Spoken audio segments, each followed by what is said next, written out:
silence their cell phones. If you have a cell phone, if you could silence or turn it off. Check 1, 2. This is the final mic check. Check 1, 2. Audio check. This is the chairman's mic. Please turn off your cell phone or put it in mute. Check 1, 2. Check 1, 2. This is the chairman's mic. Check 1, 2. Check 1, 2. Audio check 1, 2. We're doing a final mic check for the pool as well as DMA, as well as a cell phone announcement. Please silence all cell phones. Check 1, 2. Check 1, 2. Got about 4 minutes.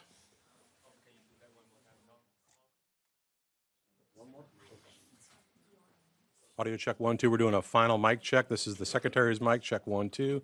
Check 1, 2. Again, please turn off all cell phones or silence them. Thank you.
Well, good morning.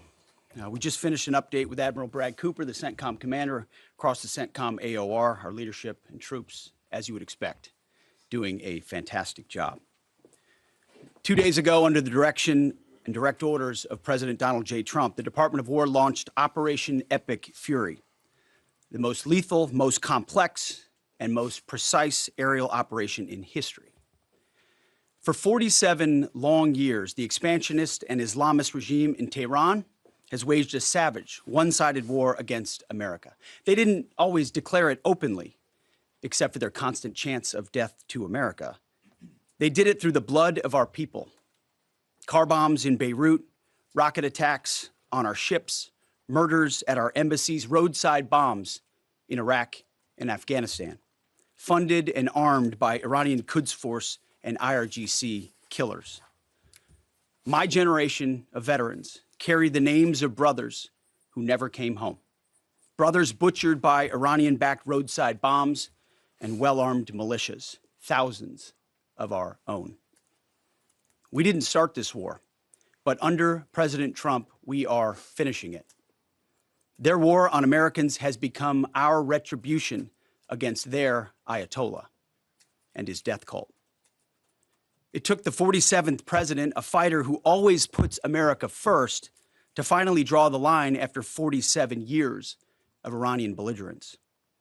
He reminded the world, as he has time and time again, being an American means something unbreakable. If you kill Americans, if you threaten Americans anywhere on earth, we will hunt you down without apology and without hesitation, and we will kill you. President Trump has also been very consistent. Crazy regimes like Iran, hell-bent on prophetic Islamist delusions, cannot have nuclear weapons. It's common sense. Many have said it, but it takes guts to actually enforce it, and our president has guts.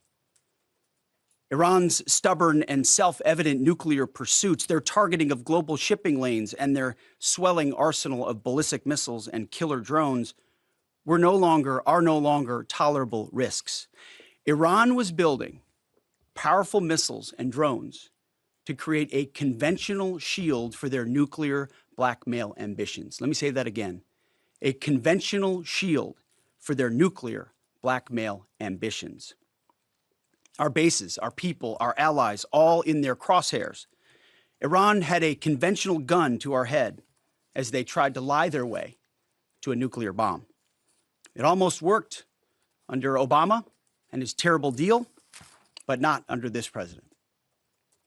Turns out the regime who chanted death to America and death to Israel was gifted death from America and death from Israel. This is not a so-called regime change war, but the regime sure did change, and the world is better off for it. Today, in their desperation, the enemy is unmasked as Iranian missiles and drones rain down indiscriminately on the hotels, airports, apartments, and other civilian targets of their neighbors. Cowardly terrorist tactics from a regime that for decades has trafficked in cowardly terrorist tactics, lies, death, and destruction to this day. The Iranian leadership has built nothing except proxies and missiles and drones and deeply buried nuclear factories and facilities. Peaceful nuclear ambitions do not need to be buried underneath mountains. Last June, Operation Midnight Hammer obliterated their nuclear program to rubble. Afterward, we told them plainly, that's it, now make a deal. They arrogantly refused. We said, rebuild it and we'll stop you again, this time far worse. Well, President Trump, Secretary Rubio, Steve Witkoff, Jared Kushner, they bent over backwards for real diplomacy, offering pathway after pathway to peace. I watched it. I was there.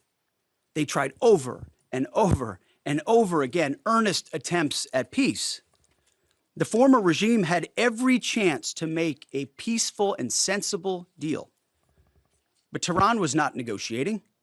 They were stalling, buying time to reload their missile stockpiles and restart their nuclear ambitions. Their goal, hold us hostage threatening to strike our forces. Well, President Trump doesn't play those games. And as Secretary Rubio said after the Maduro raid, if you don't know, now you know. President Trump puts America and Americans first. He doesn't hesitate, and neither do our troops. The mission of Operation Epic Fury is laser focused. Destroy Iranian offensive missiles, destroy Iranian missile production, destroy their navy and other security infrastructure, and they will never have nuclear weapons. We're hitting them surgically, overwhelmingly, and unapologetically. With every passing day, our capabilities get stronger and Iran's get weaker. We set the terms of this war from start to finish. Our ambitions are not utopian. They are realistic, scoped to our interests and the defense of our people and our allies. Speaking of people, we hope the Iranian people take advantage of this incredible opportunity. President Trump has been clear, now is your time. To Iranian security forces, choose wisely. President Trump has also been clear about your fate in either direction. To the media outlets and political left screaming endless wars, stop. This is not Iraq. This is not endless. I was there for both. Our generation knows better, and so does this president. He called the last 20 years of nation-building wars dumb, and he's right. This is the opposite. This operation is a clear, devastating, decisive mission. Destroy the missile threat, destroy the Navy, no nukes. Israel has clear missions as well, for which we are grateful. Capable partners, as we've said since the beginning, capable partners are good partners. Unlike so many of our traditional allies who wring their hands and clutch their pearls, hemming and hawing about the use of force. America, regardless of what so-called international institutions say, is unleashing the most lethal and precise air power campaign in history. B-2s, fighters, drones, missiles, and of course, classified effects. All on our terms, with maximum authorities. No stupid rules of engagement, no nation-building quagmire, no democracy-building exercise, no politically correct wars. We fight to win, and we don't waste time or lives.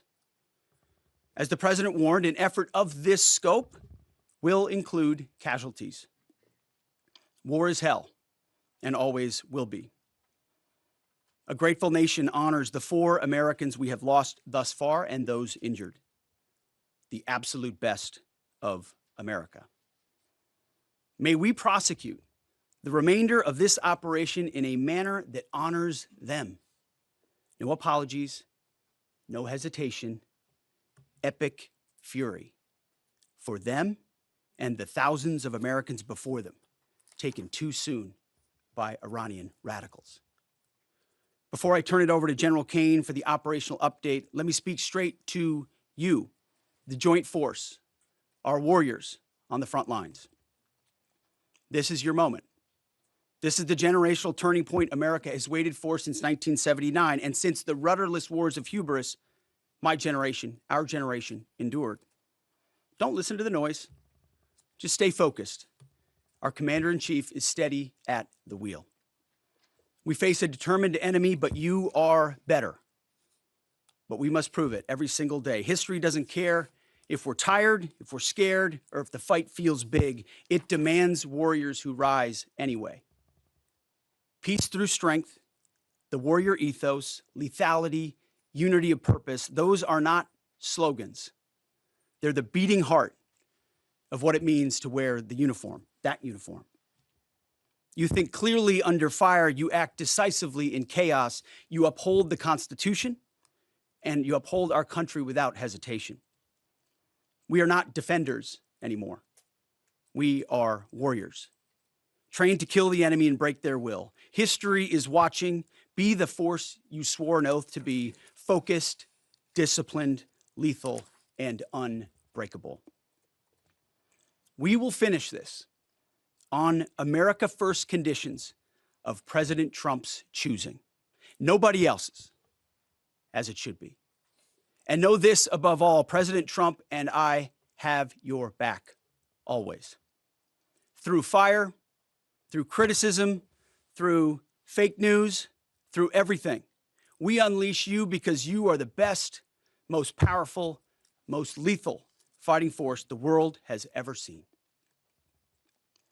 May Almighty God watch over you and his providential arms of protection extend over you.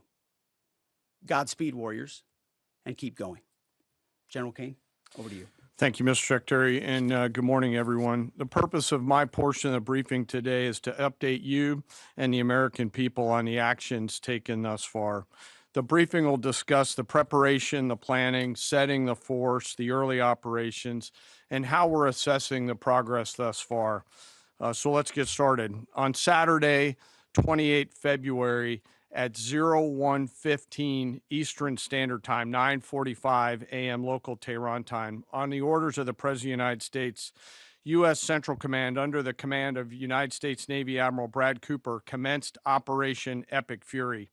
As I said, I'm going to walk you through the initial phases of the operation, but first, I want to express my deep condolences and the condolences of the Joint Force to the Department of War personnel killed and wounded in actions thus far. As the Secretary said, they're heroes and represent the best of our nation has to offer. They're true examples of what selfless service means. Our deepest and heartfelt condolences are with their families, their friends, and their units. We grieve with you and we will never forget you.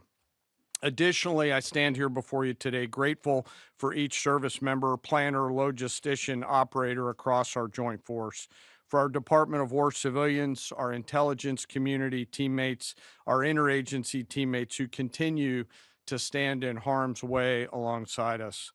I am proud of all of you as you take the fight to the enemy, and we are the best in the world at integrating, period. I want to extend my personal gratitude to the dedicated commanders and senior enlisted leaders and the enlisted members of the Joint Force who are fighting this fight across the CENTCOM AOR. In addition to Admiral Cooper and Fleet Master Chief Compton, I want to highlight a few today. U.S. Army Central Command Commander Lieutenant General Pat Frank, who along with his team are fighting the counter-missile and counter-drone fight. United States Navy Central Command Commander Vice Admiral Kurt Renshaw and his team, who are engaged with the Iranian Navy and projecting American naval combat power from the seas.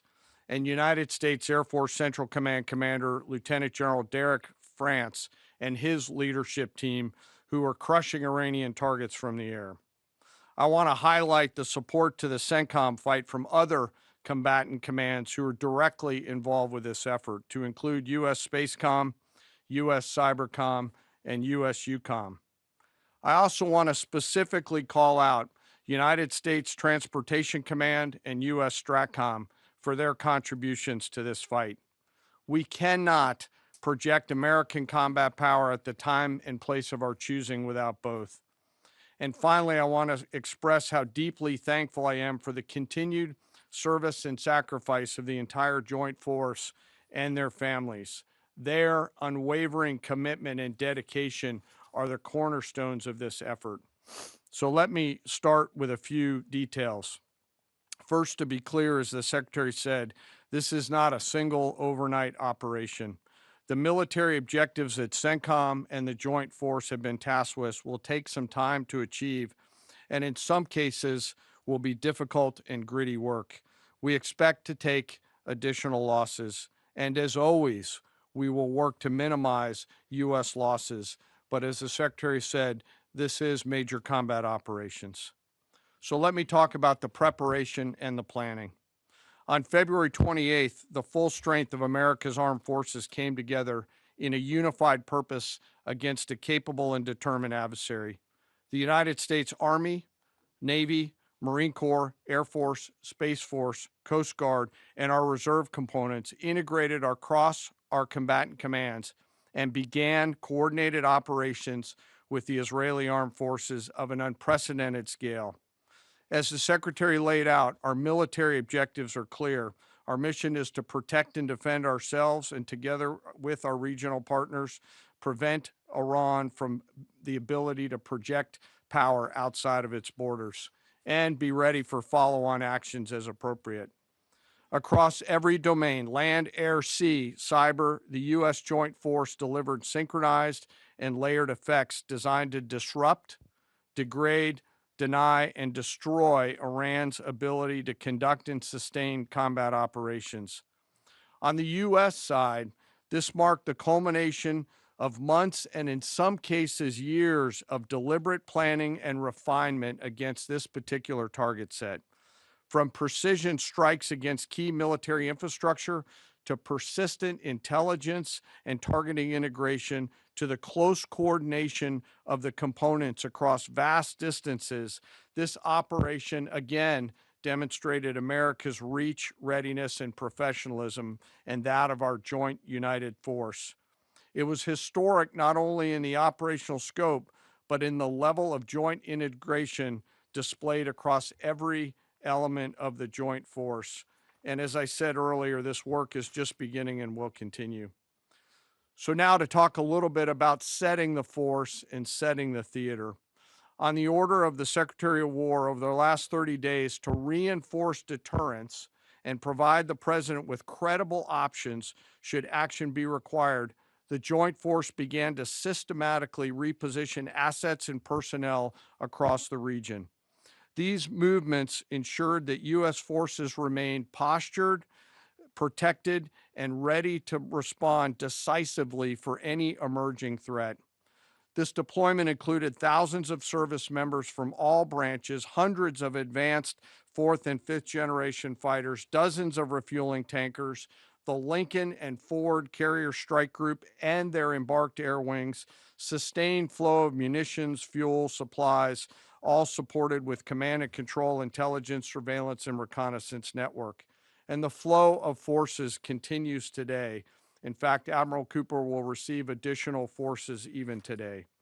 This rapid buildup of forces demonstrated the joint forces' ability to adapt and project power at the time and place of our nation's choosing. I want to highlight a couple specific cases for you. The Gerald R. Ford Carrier Strike Group, which many of you know was down in the Western Hemisphere, redeployed across the Atlantic to set the theater. The ship, her crew, their families, and the entire strike group took a deep breath, and as they always do, began planning to conduct combat operations. The integrated Reserve and National Guard forces have continued to demonstrate the value of America's reserve forces, including the Wisconsin Army National Guard operating in Kuwait and Iraq, and Air National Guard units from a variety of states to include Vermont and Virginia. In the case of the Vermont Air National Guard and the 158th Fighter Wing, they were mobilized for Operation Absolute Resolve and then were tasked to take their F-35As across the Atlantic instead of going home to be prepared to support this operation. The same is with our Air National Guard and Air Force Reserve Command tanker and mobility forces, who stepped right out of their civilian jobs to deploy and to protect the region. Lastly, I want to highlight the unsung heroes of warfare, our American logisticians and sustainment force, those who quietly work every day behind the scenes to project and sustain America's combat power. Our leaders from World War II were right when they said professionals do logistics. As regional tensions rose, the Joint Force elevated our force protection measures on the order of the Secretary and repositioned discreetly civilians and non-essential personnel designed to ensure the safety and security of our joint force. By the time operations began, only essential forces remained on our bases and in theater, all ready, capable to respond. So now let me move to H hour. At 3:38 p.m. on Friday, February 27th, the United States Central Command, through the Secretary of War, received the final go order from President Trump. The President directed, and I quote, "Operation Epic Fury is approved. No aborts. Good luck," close quote. In the region, every element of the joint force made their final preparations. Air defense batteries readied themselves, checking their systems to respond to Iranian attacks. Pilots and crews rehearsed their strike packages for the final time. Air crews began loading their final weapons, and 2 carrier strike groups began to move towards their launching points. Across the globe, our operations centers came alive in Tampa, Florida, here at the Pentagon, and of course forward in the Central Command AOR. As always, operational security was paramount as we sought to maintain and sustain the element of surprise. This operation was highly classified so that at H hour, the enemy would see one thing: speed, surprise, and violence of action. The first movers were U.S. Cybercom and U.S. Spacecom, layering non-kinetic effects, disrupting and degrading and blinding Iran's ability to see, communicate, and respond. At H hour, the beginning of major combat operations, 01:15 local Eastern Daylight Time, 9:45 local AM Tehran time, as dawn crept up across the Central Command AOR, the skies surged to life. More than 100 aircraft launched from land, sea, fighters, tankers, airborne early warning, electronic attack, bombers from the States, and unmanned platforms, forming a single synchronized wave. This was a daylight strike based on a trigger event conducted by the Israeli Defense Forces, enabled by the U.S. intelligence community. The first shooters at sea were Tomahawks unleashed by the United States Navy, closed in on Iranian naval forces, and began to conduct strikes across the southern flank in Iran. On the ground, forces fired precision standoff weapons, measured, deliberate, precise, and lethal. This was a massive, overwhelming attack across all domains of warfare, striking more than 1,000 targets in the first 24 hours. We are now roughly 57 hours into the operation. In the initial phase, CENTCOM's focus was systematic targeting of Iranians' command and control infrastructure, naval forces, ballistic missile sites, and intelligence infrastructure designed to daze and confuse them. Coordinated space and cyber operations effectively disrupted communications and sensor networks across the area of responsibility, leaving the adversary without the ability to see, coordinate, or respond effectively. The combined impact of these strikes, swift, precise, and overwhelming, has resulted in the establishment of local air superiority. This air superiority will not only enhance the protection of our forces, but also allow them to continue the work over Iran. Over the course of the last 2 days, the Joint Force has launched hundreds of missions from land and sea and delivered tens of thousands of pieces of ordnance. The effort continues to scale. This included American B-2 bombers, which again, similar to Midnight Hammer, flew a 37-hour round-trip sortie from the continental United States, dropping precision, penetrating munitions on Iranian underground facilities across the southern flank and slightly deeper.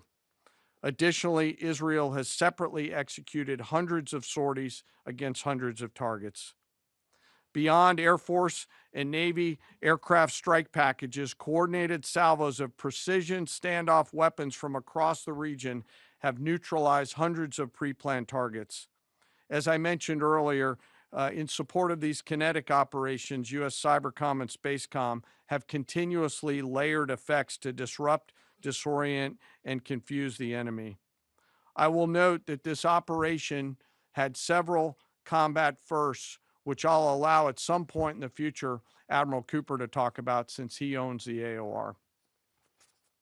While we've prosecuted a relentless offensive campaign, our defense has been equally important. Across the theater, operations have remained steady and disciplined. Once again, our integrated air and missile defense network is performing exactly as it's intended.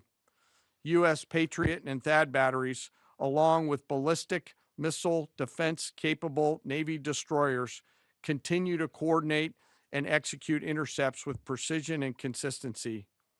I wish that every American could hear the voice communications like I have as these joint operations centers remain calm, focused, and cool while executing under fire over and over again. Collectively, these systems have intercepted hundreds of ballistic missiles targeting U.S. forces, our partners, and regional stability.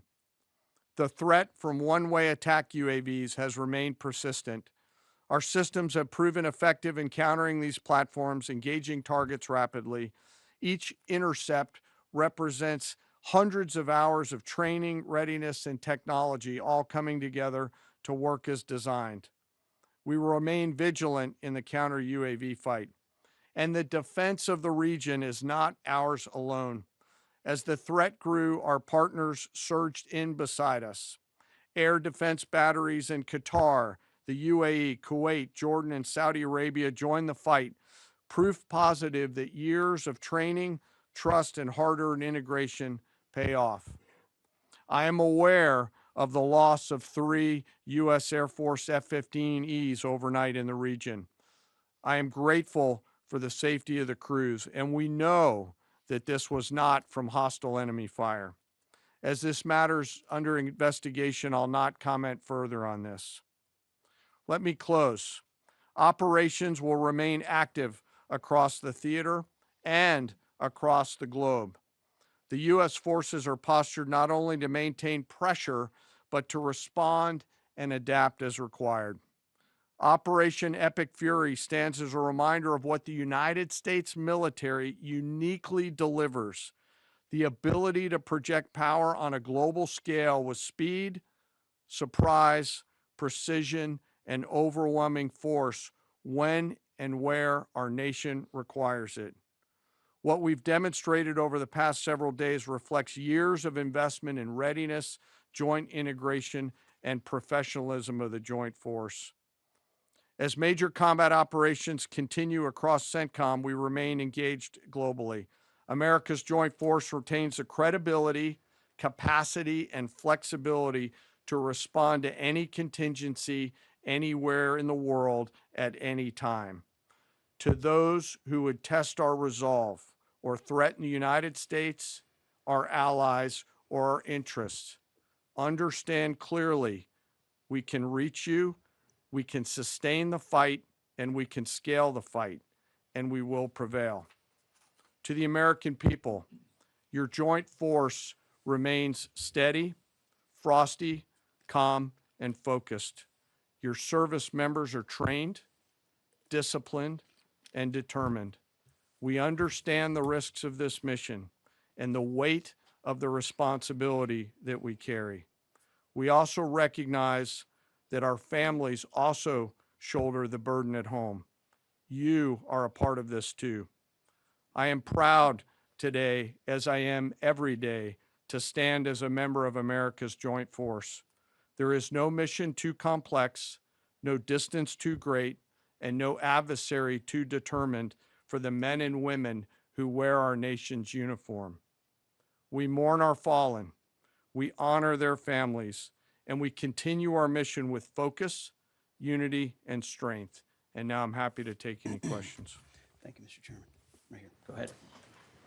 Thank you for your time. What percentage of Iranian long strike capabilities are still in the fight, and what is our exit strategy here, and when will it be deployed?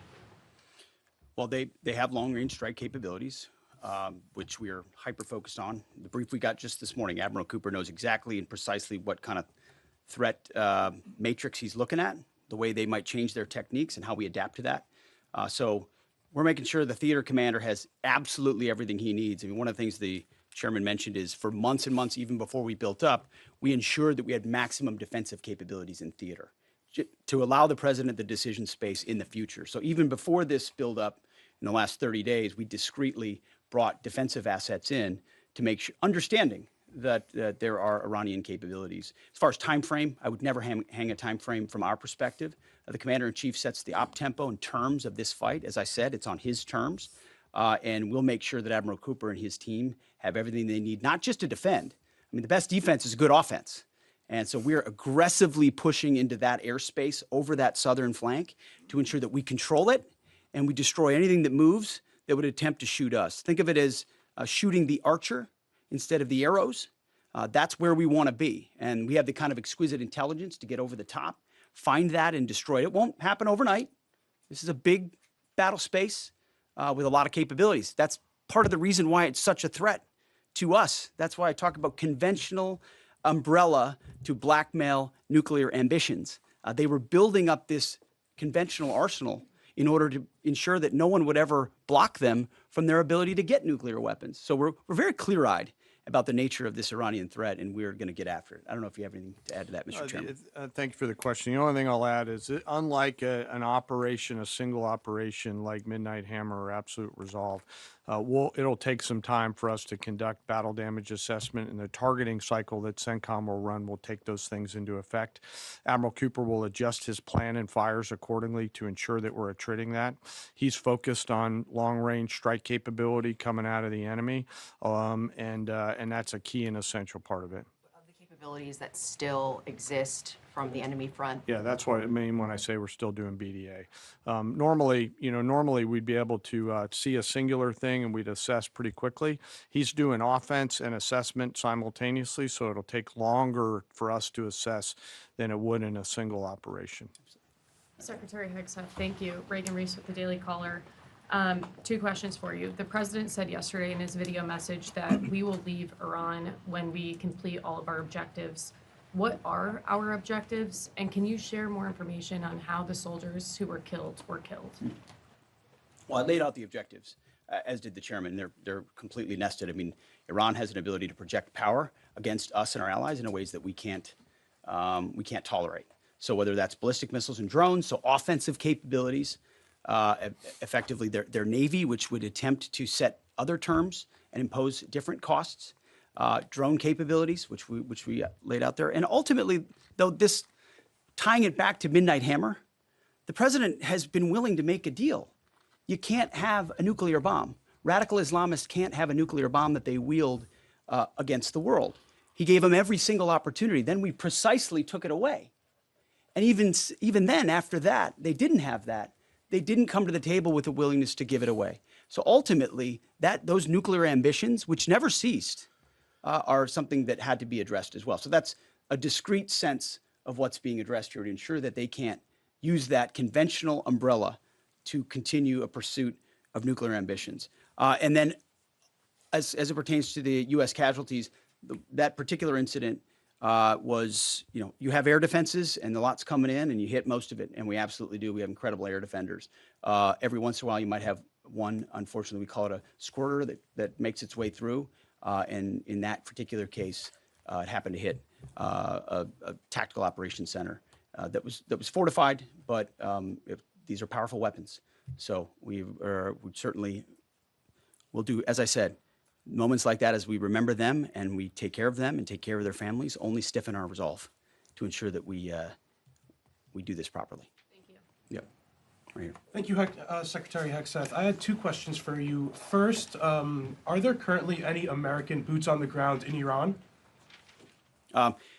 No, but we're not going to go into the exercise of what we will or will not do. I think it's one of those fallacies for a long time that this department or presidents or others should tell the American people this, and our enemies, by the way, here's exactly what we'll do. Here's exactly how long we'll go. Here's exactly how far we'll go. Here's what we're willing to do and not do. It's foolishness. And so President Trump ensures that our enemies understand we'll go as far as we need to go to advance American interests. But we're not dumb about it. You don't have to roll 200,000 people in there and stay for 20 years. We've proven that you can achieve objectives that advance American interests without being foolish about it. Now, will we be bold about it? Are we willing to be decisive about it? Do we put months and months of planning into what kind of effects we want to achieve? Absolutely. But going forward, why in the world would we tell you, the enemy, anybody, what we will or will not do in pursuit of an objective? We fight to win. We fight to achieve the objectives the President of the United States has laid out, and we will do so unapologetically. Thank Is there you. any significance to Israel carrying out the strike to kill the Ayatollah? And I wanted to know, what was your immediate reaction to finding out about his killing? I think Israel did a great job in the conduct of that operation. President Trump put a 4-week you go, timeline right on here, it. Are you please. saying that's wrong? Yeah, thank you. You mentioned during the briefing, General Caine, that there would be additional troops sent to the region. Could you say how many troops currently are involved in this operation and how many additional troops are planned to go in this next phase? I don't want to talk specifics because that would tip the enemy off. We have more tactical aviation flowing into theater just based on the time it took to get it out there. I think we're just about where we want to be in terms of total combat capacity and total combat power for Admiral Cooper. One of the things, though, that a commander, he'll consistently assess the trajectory of the campaign. Is he on or off trajectory? And then make an ask of the joint force, which will then develop options for consideration by the Secretary and the President to either increase or in some cases decrease the amount of combat capability that we have over there. I heard the question about 4 weeks. It's the typical NBC sort of gotcha type question. President Trump has all the latitude in the world to talk about how long it may or may not take. 4 weeks, 2 weeks, 6 weeks. It could move up. It could move back. We're going to execute at his command the objectives we've set out to achieve. And what he has shown an ability to do that other presidents can't quite seem to have the aperture to do, well, I mean, Joe Biden didn't even know what he was doing, is to look for opportunities and off-ramps and escalations for the United States that creates new opportunities to execute what we need on our own timeline. So you can play games about 4 weeks, 5 weeks. He has all the latitude, and I'm glad he does, because there's no better communicator than our president expressing those things. Daily Mail. I've been in meetings with the president for the last 2.5 days. We know exactly where his headspace is, and he will communicate as he should exactly what he would like, and we will follow those orders. And I think everything he said on that is right down the middle. Chairman, did you have Absolutely. evidence Yes, right there. to Yes, sir. strike first? Thank you very much, Secretary. I left my hometown of Sakis in Iranian Kurdistan in 1996. Can you promise that I will be able to return home safely this year?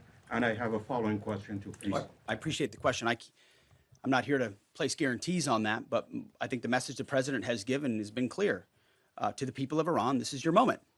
The world was seized by these crowds and then seized by the reality of this regime killing tens of thousands of innocent protesters. So we saw the nature of the regime yet again exposed. We saw many of the Iranian people seek a change there. This is their moment to take advantage of it, for sure. You served in Iraq and know that no American soldiers were killed in Kurdistan. The Kurdish people are very pro-American. Will you continue protect Kurdistan and Peshmerga as loyal ally of the United States? Why I'm asking this question? Because now Kurdistan is under attack by Iranian drones and by proxies in Iraq and on the region. I think I can speak to allies generally in the region who we've been in constant communication with. We have been standing shoulder to shoulder with them, and we appreciate their capabilities. Absolutely. Yes, right here. Hi, thank you. Cameron Arkin with the Daily Wire. My question is about some of the domestic threats, if any, regarding this right now. Have there been any concerns about Iranian sleeper cells, and kind of what has the Trump administration been doing to kind of monitor these All threats? across the interagency, in full coordination. Of course, we're paying attention to any potentialities there. This is a former regime, a regime that seeks to export that ideology and try to sow terror.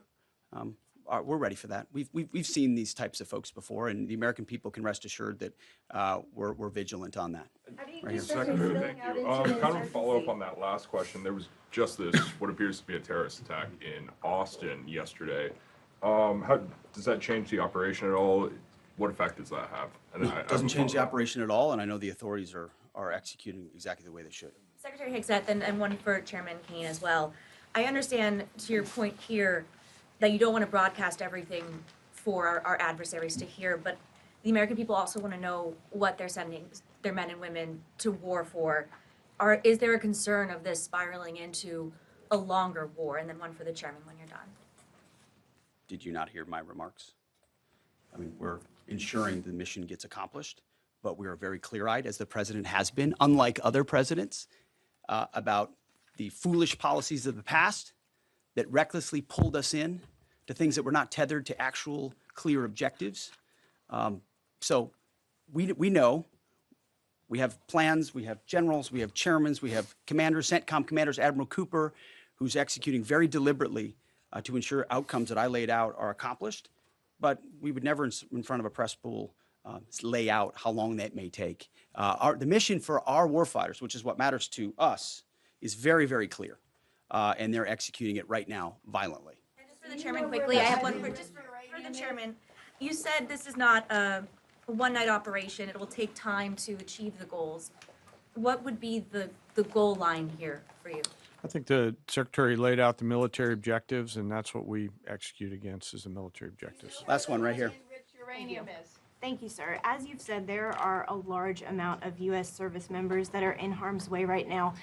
What is your prayer for them? First of all, my prayer for them is that I do pray for them. My wife prays for them. Our family prays for them. Our cabinet prays for them. None of this is done on a whim. Having been in their boots, having been in their shoes, having been in their flight suits, I know we think about them with every decision that we make and every recommendation that we make to the President of the United States. Those recommendations are made prayerfully.